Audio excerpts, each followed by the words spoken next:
one. Hello, everyone, and welcome to Creative Cake Design. And I'm Rachael Teufel, the editing manager of Creative Cake Design, and I am excited to be sharing a lot of things with you today. This particular event is packed full of information, so I hope that you will tune in and stay tuned in to the end because we're going to make some really adorable little back-to-school cupcakes, and along the way, I am going to be sharing a ton of cake decorating hacks with you. So yeah. This is going to be an exciting one for you guys. If you haven't already, I encourage you to take a peek in the chat section and download your information. So this is the full tutorial for the cupcakes that we'll be making today. And it's got all the information you need along with a couple of templates as well. So we've got some sizing for you to be able to follow along with if you're going to be making these. The size is really important in order to make sure they fit properly on your cupcakes. So I just encourage you to download your recipe and template. That'll just help you a lot as we go through this. And then, of course, always, please put any questions that you have in our chat. We've got a couple of people in our chat already, which is super exciting. And I see we've got some people saying hello, which is wonderful as well. Hello to everyone. We're super excited that you're all here. And let's get started. This is a fun one. I don't know about you, but back to school is one of my favorite things. I've got a 15-year-old in high school, and even though he's a fairly independent kiddo, it is still nice to not get interrupted throughout the day while I'm working, right?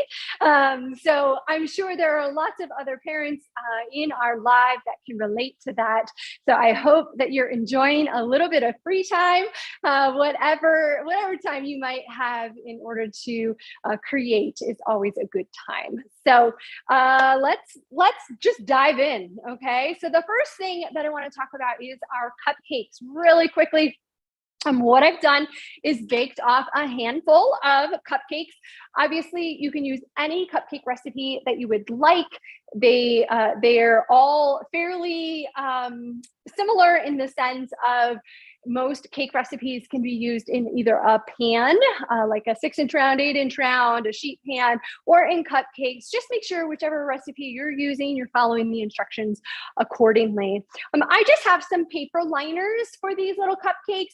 You can use whatever you would like, whether it be a foil liner, a paper liner, or even they've got really cute baking cups these days, which stand up on their own. You don't need any special pans for them, which is, of course, wonderful as well. So get started with that.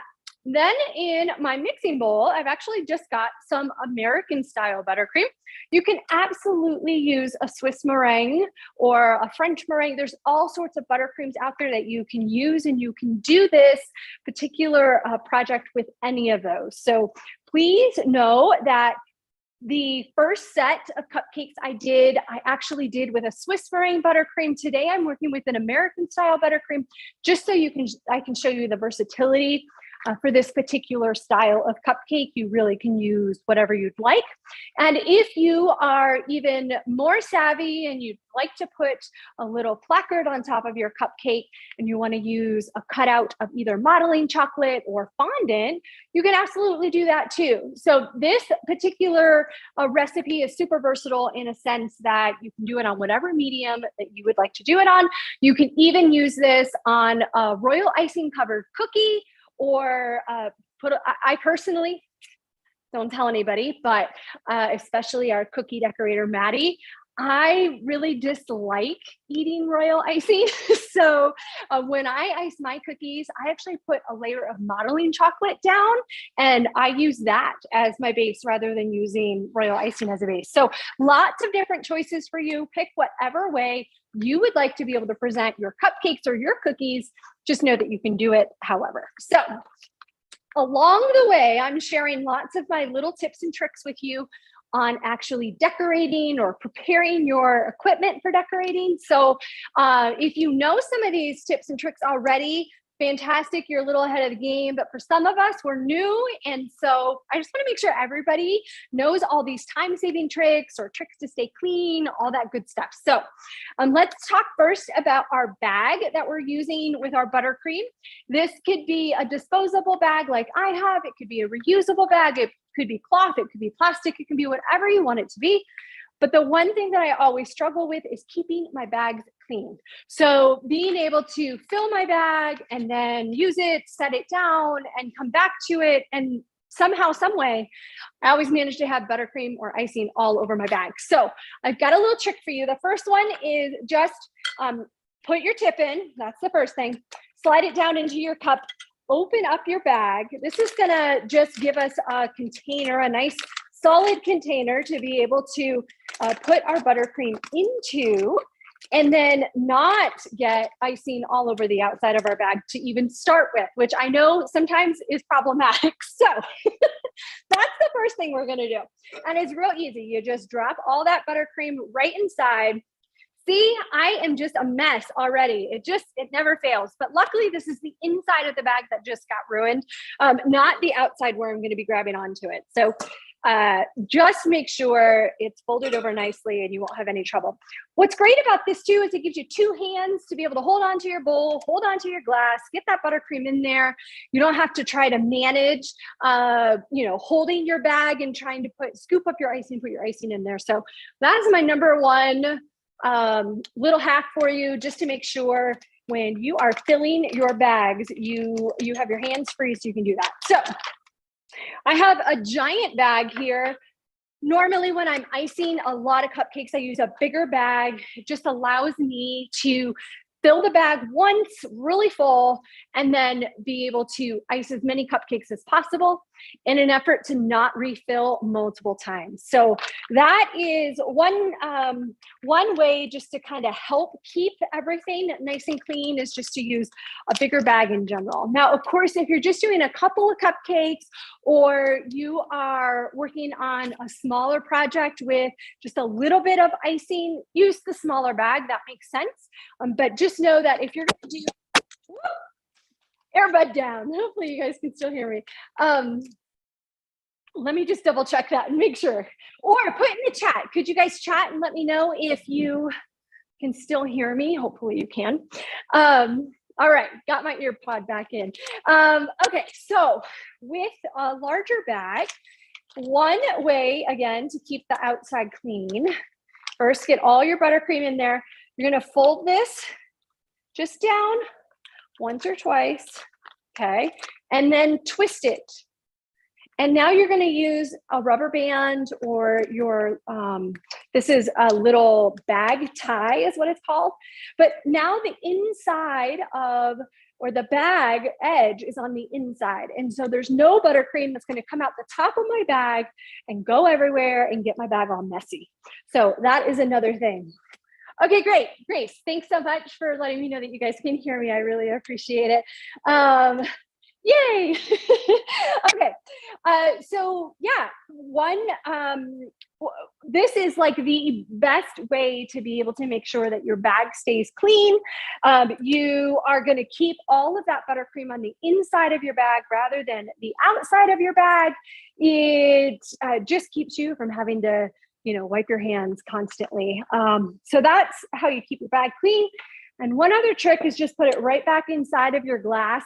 Set it aside so that when you are ready to use your icing, you know exactly where it is. It's not on the table, leaving buttercream like my little mishap here.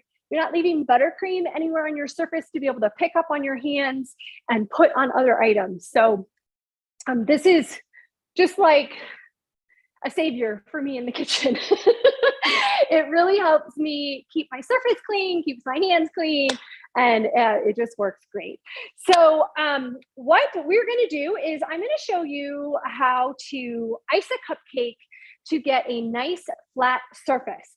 Now, getting a flat surface on the top of a cupcake when you're just using a spatula can be really, really tricky. And so this is a little trick that I have. I'm actually gonna switch it over just to our top camera here so that you can see everything that's going on. Nice. There we go. That way, there's no mistaking.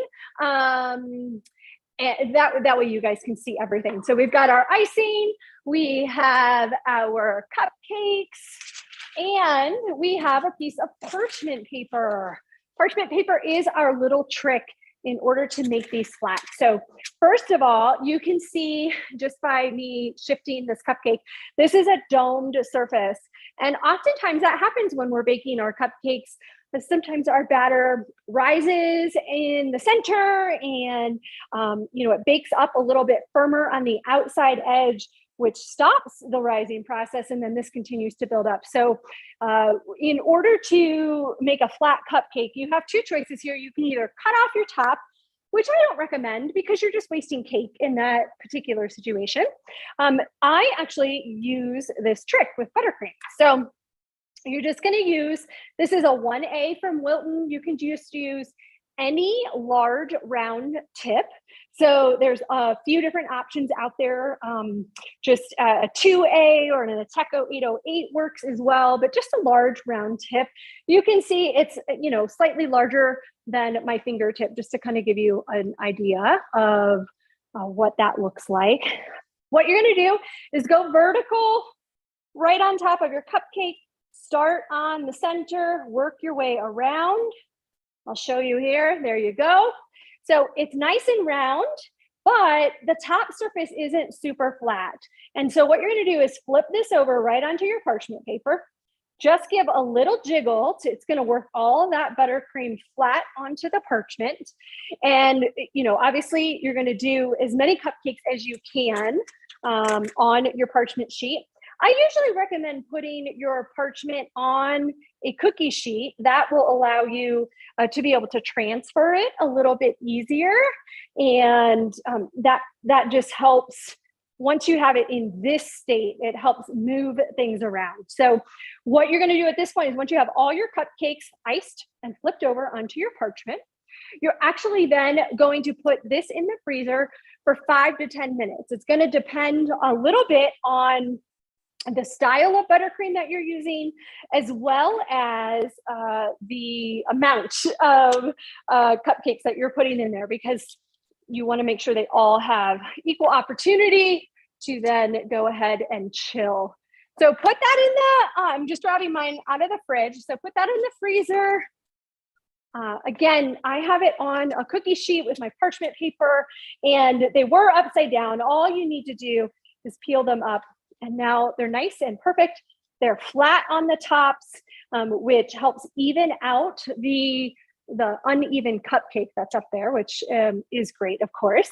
But it gives us a nice flat surface to be able to work with, which is, in this case, when we're trying to recreate a piece of paper, really important, right? We don't want a big, huge mound of icing to be our surface for paper. That doesn't really work a whole lot. It doesn't work real well. Well, one of the things that I don't know if you can actually see it on camera, but there's a tiny little spot where, maybe the icing had a little air pocket between the paper and the icing.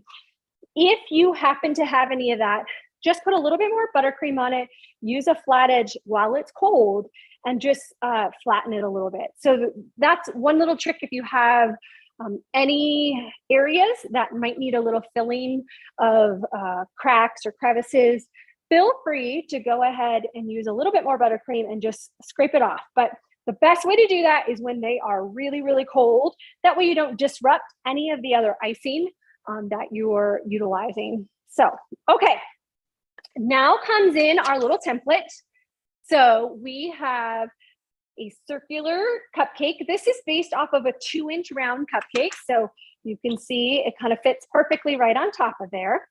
And basically what we're doing is using this as a guide in order to decorate our cupcake. Now, I prefer to use a straight edge here. As you can see, it allows me to line up the template and the cake at the same time. So it's a nice even distribution on my cupcake, makes it nice and simple for us. And then, of course, you would just shift this to your next cupcake, line it up on both sides, and you're good to go. Now, you don't need to cut in super deep with this. This is really more just to get your lines on there. We're going to paint over them. And so we don't want a super deep crevice there. We just want a little one. And then the same thing with your pink lines. Now, you know, at the top of a piece of paper, there's usually a little extra room. So just a little line. Again, if you want to use the template here to do that, you certainly can. If you just want to eyeball it, that's kind of what I'm doing on this one, just eyeballing it. You can do that as well. It's, you know, cupcakes for me are one of those things that, of course, it's nice to have them, you know, as perfect and symmetrical as you can possibly get them. But you know, this is not the end of the world. They are cupcakes. They are going to be eaten. And so I wouldn't stress too much about everything being perfect. Okay, the next part is going to be utilizing our paintbrush. So I just have a really thin paintbrush. This is a tiny one. It's probably a number 1 or a number 2 paintbrush. Let's see. Oh, it doesn't say, but this is just a really thin brush. And because the lines on paper are super thin, that is my whole goal, is to just find something that is also nice and thin as well. Okay, let's see here. We're going to start with our blue. Now, all I've done here is mixed a little bit of white gel color, and you can either mix this with another style of gel color, another color of gel color, I should say. In this case, this is actually a royal blue, and then I have a pink and white as well. You could actually take a white gel color and mix it with an airbrush color, which is alcohol based, or you can mix it with more gel color, as I just mentioned, or you can even mix the white gel color with a powdered food color. So depending upon what you have available to you, pick whichever one works. There's no rhyme or reason. So it looks like we have a question just about the freezer method. Yes, you can use this with Swiss meringue buttercream, American buttercream. Any type of buttercream will work with the freezer method. No stress over that. That is, as long as your buttercream is soft enough to pipe, get onto your cupcake, you can flip it over onto the parchment and it does the same job regardless of the type of buttercream you have. So now I'm just using my thin paintbrush, dipping into my gel color, which is white and royal blue mixed together. And then I'm just following that line. And I know a lot of people can get stressed over painting on cakes or cupcakes, but that's why this template is so helpful, is because you just literally follow the template. There's a little groove there. You can just let that paintbrush run right in the groove. You don't have to stress too much over whether or not your lines are straight or crooked. Makes it super easy to be able to do that. Okay, so then now I'm going to go into my pink, which appears to have a little bit of blue mixed in, which, so I sort of have like a lavender going, but I'm gonna run with it because I like purple. I think everybody here knows that. So make sure yours is pink. Again, my blue kind of bled into it a little bit, but you're gonna do the same thing with your pink. Now, my recommendation to you is to work on maybe 2, possibly 3 cupcakes at a time. But when you're painting on buttercream, that buttercream needs to stay cold. So if you pull all of your cupcakes out at once and start painting, by the time you get to the 4th or 5th cupcake, that buttercream is going to be too soft and it's going to start lifting on you, and then your lines are not going to be as perfect. So, make sure that when you are pulling these cupcakes out, you can pull them out, flip them all over if you'd like, but just make sure that you're putting them back in the refrigerator. You can put them in the freezer if you'd like, but the refrigerator is just fine. But just put them back while you're working on them, while you're painting, just a couple at a time. That, again, is just going to make sure your buttercream stays firm enough to take the color without your paintbrush really moving each of the buttercream lines. We don't want to distort anything. That's kind of, again, that's the beauty of why we put the lines there in the first place, is so that our paintbrush just kind of stays with it, stays nice and straight. We don't have to stress over things kind of mixing and matching and moving. So once you have a couple of cupcakes painted, you can put them back in the refrigerator, pull out a couple more, and keep that process going until you have all of your cupcakes with the lines on them as a piece of paper.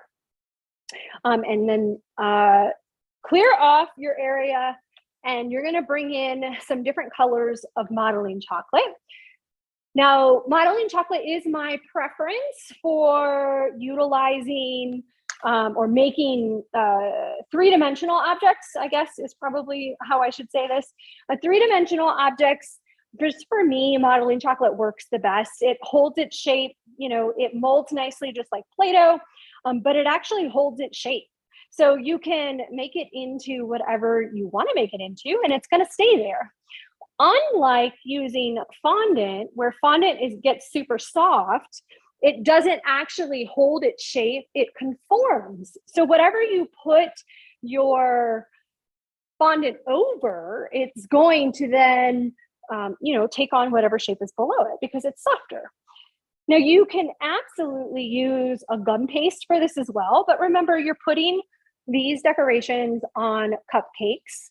And so you want whoever's going to be enjoying them to actually be able to eat it and enjoy it rather than having to remove something or biting into it and it just being rock hard. So make sure you make your choices wisely, and that will definitely help your end product be tastier. Okay, so I have my buttercream here. I'm going to turn this just so you can see what I have. Everything's on the screen nicely, but I have red and green, of course, for my apple. I have yellow for my little pencil. I have pink for the eraser, and I have brown for the lead. So you just want to make sure you have your colors and your modeling chocolate all mixed up and ready to go when you're ready to make a lot of items all at once. And then what I like most about making templates like this is it's super easy to follow, especially if you're going to be doing multiple. So you saw I just took a little piece of modeling chocolate, I rolled it into a ball, and then I set it right on top of my template. And so you can set it next to it as well and just kind of take a peek. This helps keep everything uniform from one cupcake to the next. If you're not concerned so much about consistency, you can just randomly grab a little bit and roll it out and see what size it is. And if it's close enough, go with it. That's great. But if you want a more professional look to your final products, trying to get everything nice and consistent in size from one thing to the next is going to be ideal. So let's start with our apple. These are super simple. So you can see I've just made a little ball. You can actually shape these just with your finger if you'd like. So you can just indent one end and the other, and then flatten it just a little to kind of curve it. And that gives it just those, the top and bottom of your apple like you normally would. If you have this lovely tool, this is called a Dresden tool. This is my favorite tool. I have literally 20 of them in my arsenal because I have another one here just in case I misplace it. Like literally, I have so many of this particular tool. It's just the best tool ever. Mostly because it's got a pointed end. It has a line on this end. Just allows me to come in and really add more detail to that little apple than I can do with just my fingers. So, you can get as detailed as you would like with this. These are tiny, they're going on a cupcake, not super important that, you have a lot of detail. It's representative. Remember that it's representative. So if you want to take the extra time and really put a lot of detail in, you absolutely can. But even just 2 lines on your little circles will work well too. And then we're going to move over to our green. Now this is going to make a little leaf for us, and you kind of have a couple of options with leaves. You can start first by just rolling it into like a little log. And again, you can set it next to our little template just to get a feel for how big or small you need it to be.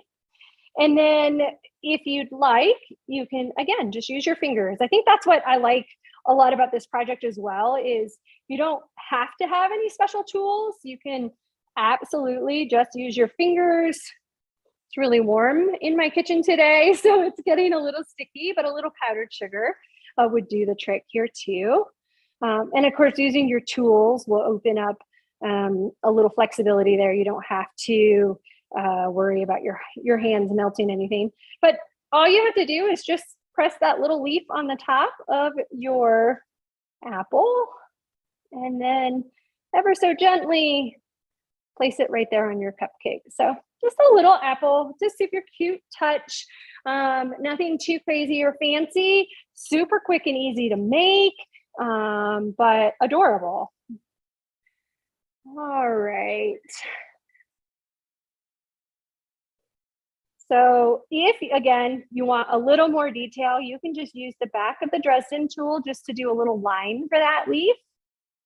It's kind of hard to see sometimes, but there's just a little line in there. And then again, just tuck that in there and then fold it over a little.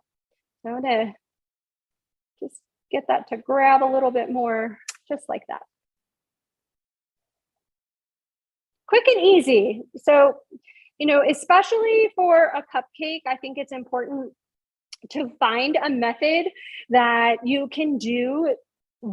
Obviously, it's going to be a lot of repetition depending upon how many cupcakes you're doing, but it allows us then to replicate something over and over and over again very quickly, very easily, and you know, we don't have to stress too much over all of the cupcakes looking the same or it just taking forever. So keep that in mind. Thank you, Carly. I think the apple and pencil detail is super cute as well. I think it just sort of, you know, when I think of back to school and think of teachers, I absolutely think of apples, which I think, you know, a lot of us associate apples with teachers as well.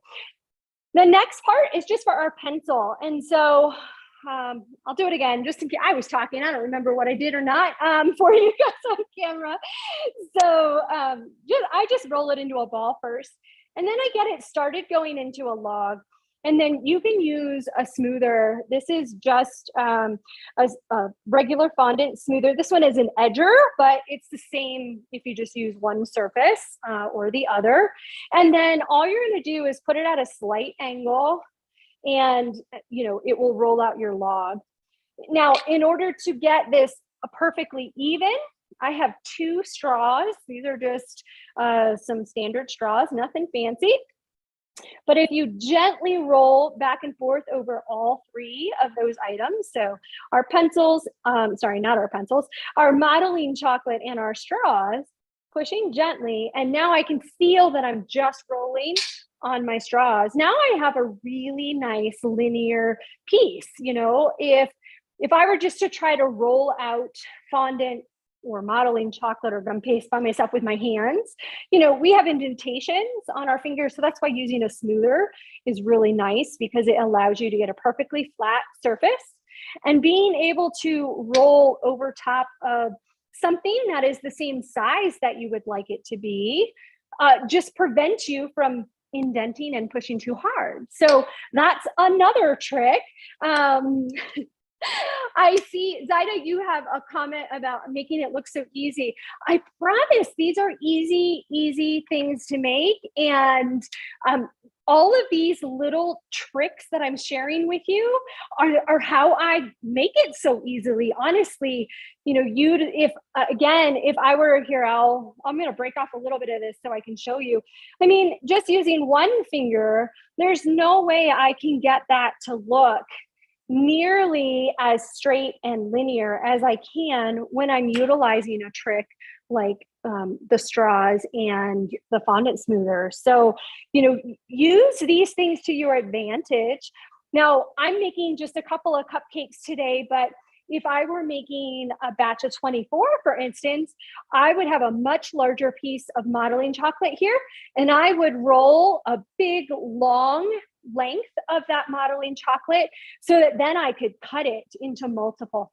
So I'm not individually doing every single pencil. I'm going to do a long piece of modeling chocolate as long as my straws, get it the right length, and then I can actually come in and cut, you know, I could probably get 5 or 6 of them out of this length compared to just doing one right now. So I think, you know, doing things like that is what helps the process go faster, as well as just, you know, being able to get that consistent piece every single time.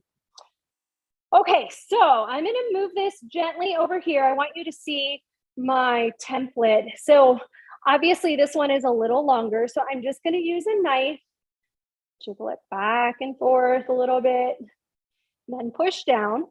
Now the reason I'm rolling it back and forth first instead of just cutting down is because if I just were to cut straight down, it would actually mark my pencil and it would indent it. So it would be really flat on one side. Oh, that's a better example for you. So it's really flat on one side and round on the other side. And that's okay for our purposes today because we're just making a pencil. It's going to lie flat anyway, and no one's going to notice that.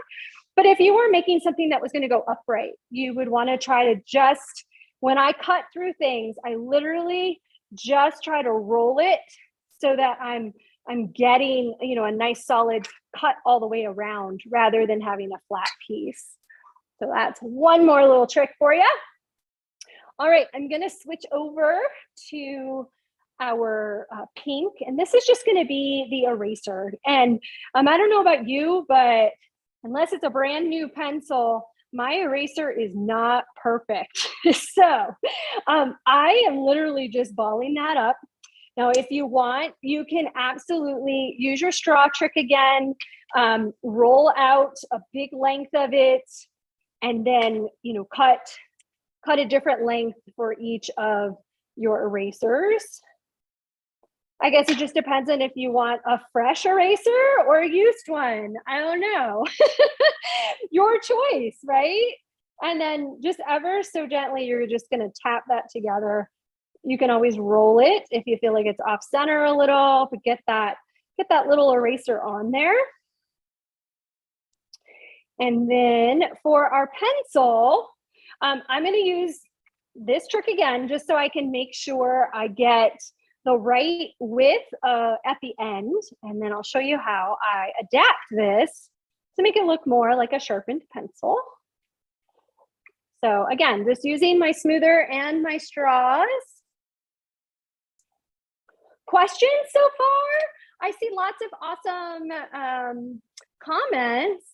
Oh, Grace has asked about the bags. The larger bags can be found at most of your specialty cake stores. They can also be found at restaurant supply stores. And of course, you can find them online. It is a 20-inch bag, in case you're wondering the size. Most of our smaller piping bags are 12-inch, and that really is just the length of the bag from tip to end. So it just allows you to know how big your bag is if you measure it that way.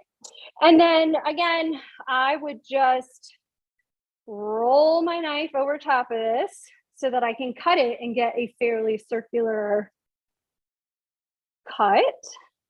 And that's, again, just so that it lines up nicely with the end of my pencil.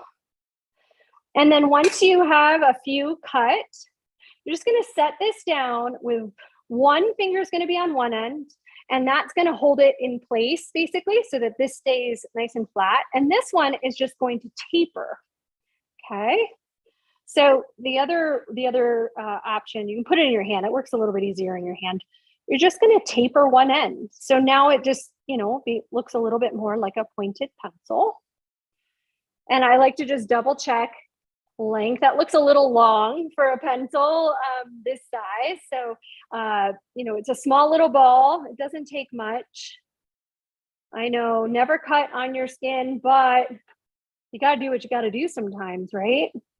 And then you just attach it to the end, just like that. Now, you could absolutely do some more fun things with your pencil. So oftentimes just below this eraser, there's that metal piece. And if you wanted to take the time and put some gray in there, you could.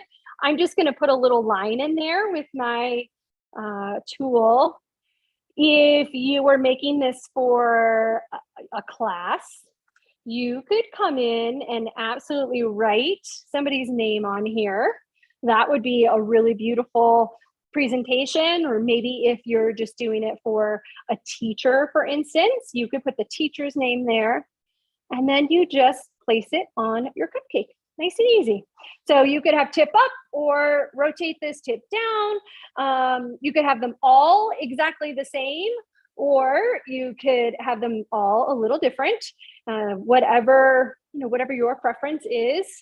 But that is probably one of the fastest and easiest ways to be able to make a cute cupcake that is fully edible. This, again, it's made from modeling chocolate, so it just has so much great flavor that's coming in there just by using the modeling chocolate instead of using gum paste, for instance. That's just going to get rock hard. Or even using fondant or fondant with a mixture, half and half with gum paste, will give you a sturdier product, which is also very useful and helpful. It won't, it won't deflate on you. It won't flatten. It'll hold its shape really nicely. Another suggestion to just add more detail is to put a little bit of black food color at the end. I don't think I have my black up here with me right now, but a little bit of black on the tip just to show that you are writing with that. So yeah, I think it's just such a fun, cute way to be able to celebrate back to school, whether it's celebrating because you have your house back and your kids are in school, or if you're celebrating with the kiddos. Definitely add a little special touch and put their name in there. I think that is just everybody loves when things are personalized. So I encourage you to personalize whenever you have the opportunity to do so. All right, let's go back to the main camera so that we can just kind of check out what's happening. Yay, hello again, I'm back. So tell me if you have questions in the chat. Please put questions in there. If you want to know a little bit more about the process that I did or where to get something, I am an open book. I am happy to share any of my information. You will find, if you happen to be a member of Creative Cake Design, all of the classes that we have are packed full of tips and tricks. So even though you might specifically be looking for how to make a certain item, just like today, I showed you lots of extras in order to make the cake decorating process simpler, easier, faster, cleaner. I mean, there's just so many little tips and tricks along the way that have helped guide my process growing as a designer and a decorator. And I just think it's really, for me, it's really important to be able to share all of that knowledge with you in order to kind of help make your process faster, simpler, easier, more efficient, whatever it is that we're looking for in the sense of being able to, I don't want to say master our skill set, but definitely I feel like every time we do something, we get better at it. And we may not perfect it ever. I don't think anybody ever perfects anything. I am a believer that you are always growing, always learning. There's always something more that you could be doing to make your process better. But yeah. Okay, so we do have a couple of questions, which is awesome because I want to be able to answer these. Zaida is asking, how do you get your buttercream to be so sturdy? Mine tends to be too soft to pipe. Which type of buttercream are you using? That is my first question. Are you using an American buttercream, or are you using a Swiss meringue or an Italian meringue or a French meringue? what type of buttercream are you using? Because I think that, well, first of all, each buttercream really has its own properties that are better or worse than others. Different, I guess different is probably a better word, not better or worse, but I think different is probably the best way to say it. You know, for me, American buttercream tends to be a sturdier buttercream when you are piping it because it holds its shape nicer. It's just a thicker buttercream. And you can control the thickness of your American style buttercream. Excellent. You're using American, so this is perfect. You can control the thickness of your American buttercream by how much liquid you're adding to it.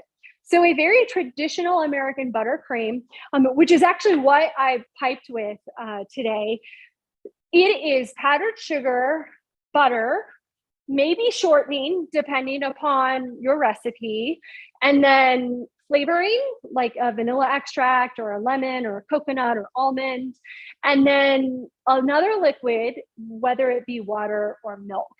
And that last ingredient is what is going to control the consistency of your buttercream.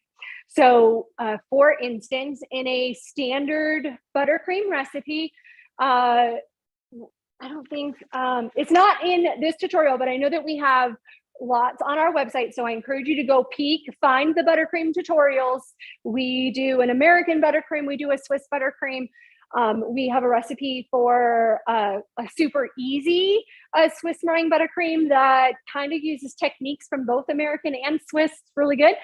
So I encourage you to go take a peek at the website and pull around a little bit and see what you can find. But in a traditional buttercream, there's usually at least a tablespoon of water. And then it tells you, if you want it stiff, just use that. If you wanted a medium consistency, so stiff is typically used for flowers, like things that are going to be upright, like the petals of a rose. Or if you thin it out a little bit and use a medium, that's really good for icing cupcakes. That's medium consistency is great. And so maybe it depends on the recipe. So I'm just giving you an example here, but maybe instead of only a tablespoon of liquid, you're going to add 2 tablespoons of liquid. And then to get it to thin, you're going to add 1 more tablespoon, which would make it 1, 2, and 3 tablespoons. So you can see that there are different ratios of liquid that you can add to your buttercream in order to make it thicker or thinner.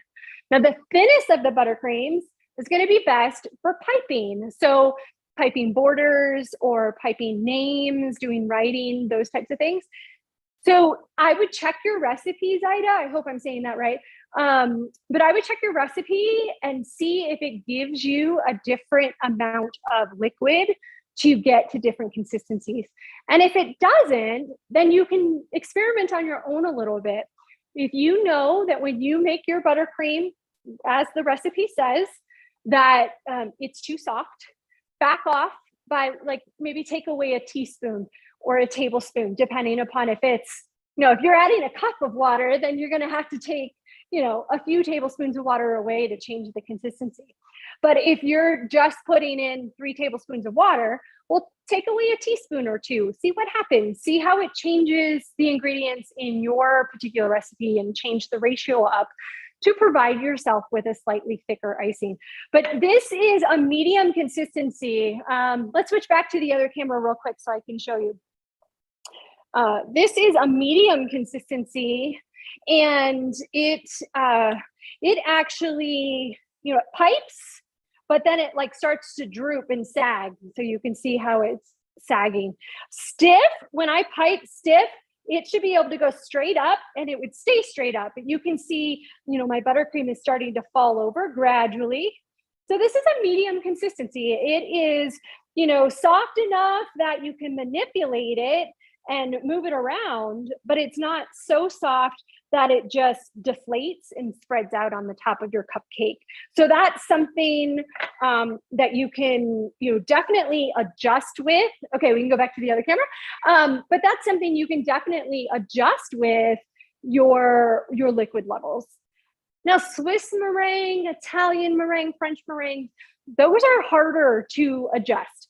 There's nothing you are going to really add to the ingredient list that's going to stiffen up any of those products. The best thing I can tell you with Swiss meringue especially is temperature. So in order to get a stiffer consistency that you can pipe with and have it hold its shape, it's really about finding the right temperature level for your environment that you're working in. So if I'm in a really hot, humid kitchen, which occasionally I do have, especially if it's rainy here, but if I'm in a really hot, humid kitchen, then I actually put my Swiss meringue in the refrigerator and then beat it back up again. And it's still cold. It's still a fluid mixture in the sense that it can move, but it's colder, so it has a firmer texture, just like butter. So think about whatever you do to butter to make it either soft or cold, or soft or hard. You're either going to warm it or you're going to cool it, right? And so that is basically how you adjust any of your meringue icing textures. So if it's too thin, cool it down. So just put it in the refrigerator a little bit, beat it back up in your mixer, put it back in your piping bag, and then, pipe whatever you need to do. Or if it's too cold, you can heat it up. You can either put it over a water bath and remix. You can use a torch to the side of the bowl and remix. So there's always ways that you can change the temperature of whatever you're working with. And, just keep an eye on it as you're working with it too. If it's in a piping bag, just throw the whole piping bag into the refrigerator. The heat from your hand is going to soften that buttercream up. Throw it back in the refrigerator for just a minute or two. It doesn't take much. And then you'll be able to pipe again with it, especially if you have hot hands. That's kind of the downside to working with buttercream in a piping bag, is that our hands are right on there. There are a few other ways to help combat that as well, which is just simply wearing gloves or wearing the cotton chocolate glove with another latex glove over top of it. That just is a barrier for the heat from your hand into, the plastic of our piping bag. So that definitely can play a role. Let's see. Using butter only or Crisco only or shortening only. So if let's talk about those two products for just a moment, and then let's talk about how they change our buttercream. So shortening is a more stable fat. It has a much higher melting point. Butter has a much lower melting point. You can touch it with your finger and it will start to melt. You can touch shortening and it's not really going to melt on you. It might eventually, if you hold your hand there very long, and it really starts to heat up, but they just have different melting points. And so if you're using an all shortening recipe, the stability of that recipe is much higher than an all butter recipe. And rightfully so, because butter at room temperature is soft, shortening at room temperature, while soft, is still a solid. It still has a lot of consistency to it. Myself personally, I have a ratio that I use. It's not half to half. It's close. For the recipe that I use, it's like a pound of butter and 14 ounces of shortening, so that it's almost an even mix, but it gives not only a wonderful butter flavor, but it also gives the stability and great texture that shortening provides. Now, you're still going to have the same situation with the amount of liquid that you're using in that recipe. You may actually need a little bit more liquid to get your buttercream thinner than if you were using an all butter recipe, for instance. All butter recipes, you really cut back on how much liquid you have in order to make it stiffer. On all shortening recipes, there isn't as much liquid there. So you're going to have a very stiff consistency to start with, and you may have to add lots more liquid in order to get it to a thin consistency. So that's why I always recommend work from the recipe that you have and that you love and adjust it as you need to. Every recipe is different, mostly because of the ratios of what your ingredients are to each other. And it depends on what your ingredients actually are, because if you're using all butter and all shortening, you have very different water amounts in order to change the consistency. You need very little water for all butter, and you need a lot of water for all shortening. So I can't give just a standard answer, add a tablespoon of water, because it doesn't work that way. It really depends on what your entire recipe looks like. Again, I have on Creative Cake Design, I know I myself have provided American style buttercream and Swiss buttercream recipes in a handful of the different lessons.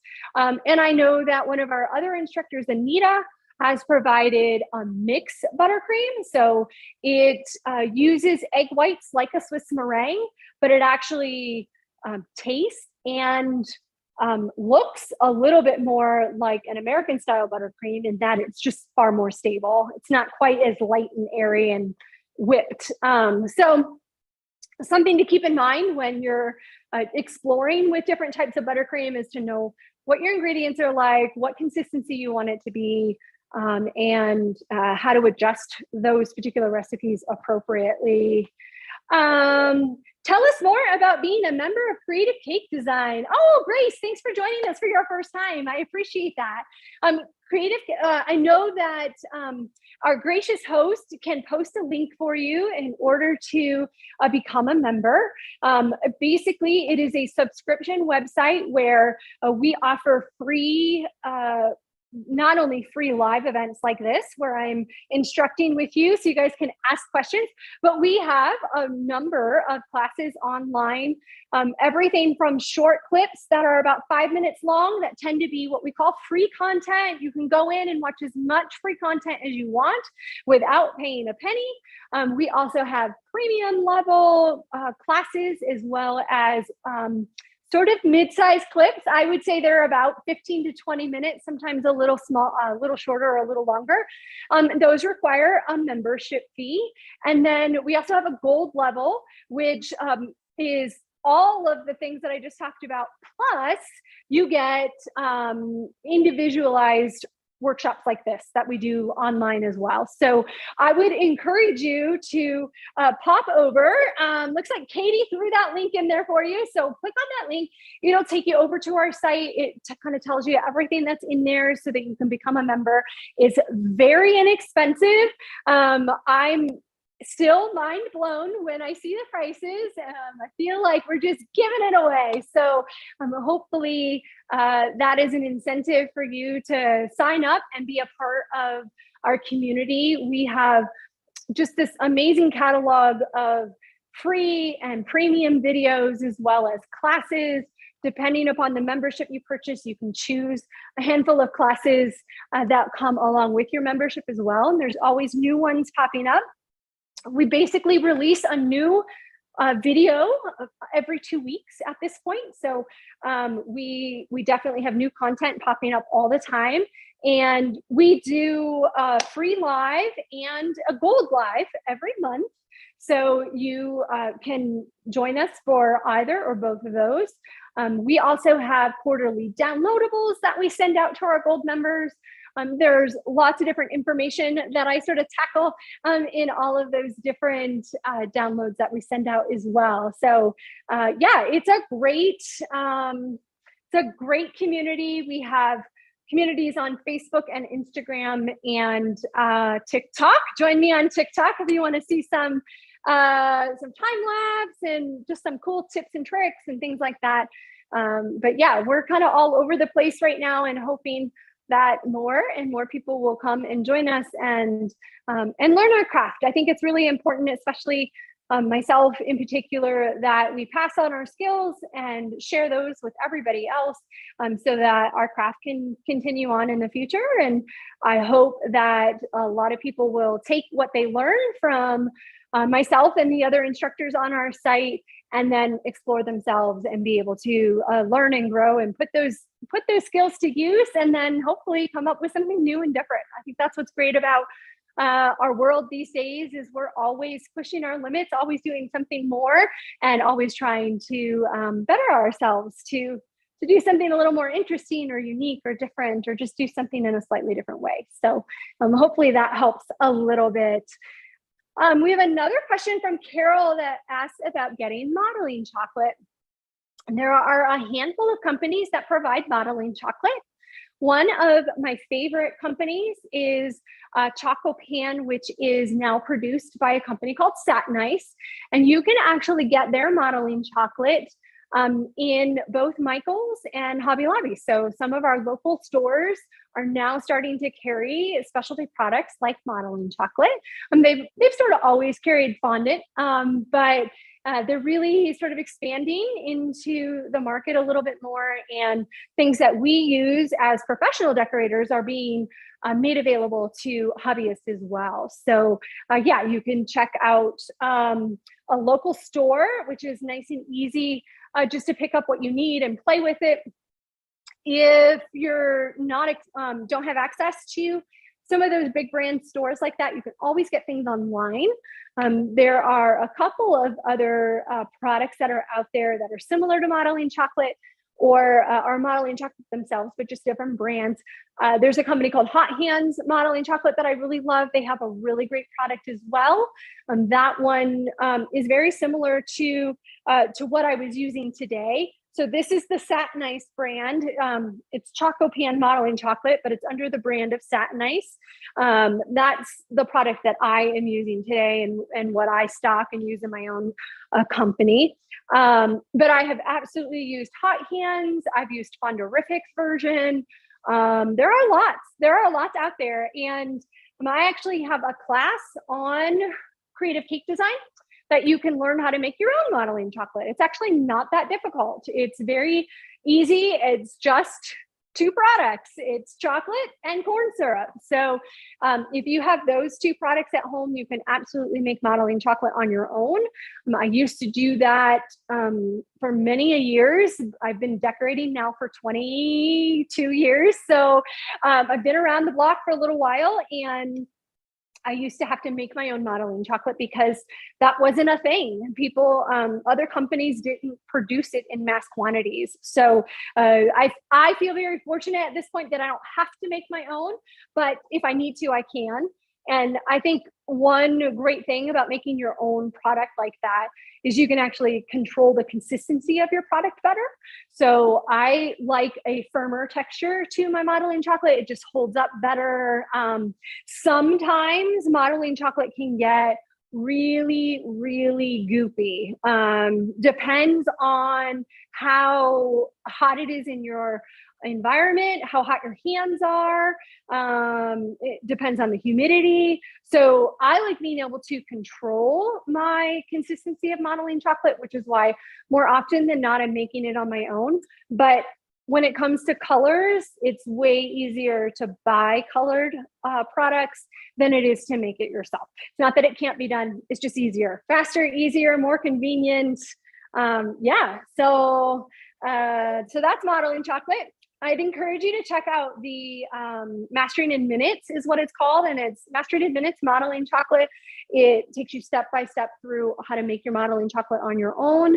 Again, it's only two products, super, super quick and easy. Yeah, what else? Did I miss any? So glad Diana said she's learning lots, which is great. That's my whole goal. I just want to make sure everybody has the opportunity to learn all of these just fun and easy tricks. And if you can't tell, I get very excited about sharing my knowledge with all of you. So I hope that comes through, and I hope you guys are enjoying that as well. Remind us what the decor pieces are. Yes, so the pencils and the apple on the cupcakes, the leaf, that is modeling chocolate. Again, you can use fondant and you can use gum paste. They just respond a little differently. They don't hold their shape. Well, fondant doesn't hold their shape quite as easily. Modeling chocolate just is nice and firm and holds its shape really well. And then we just have buttercream. So this is a Swiss meringue buttercream. And I was also using an American style buttercream. So you can use either buttercream that you would like. Yeah. All right, awesome. Well, our time is up at this point. Thank you so much for joining me. Feel free to check out some of our other lessons, and we do a live every month. So be sure to check back, sign up for our newsletter so that you can get notices on when we're going live. And of course, follow us on social anywhere that you can so that you don't miss out on other live events and fun little tips and tricks for cake decorating. So thanks again for joining us, and we'll see you next time.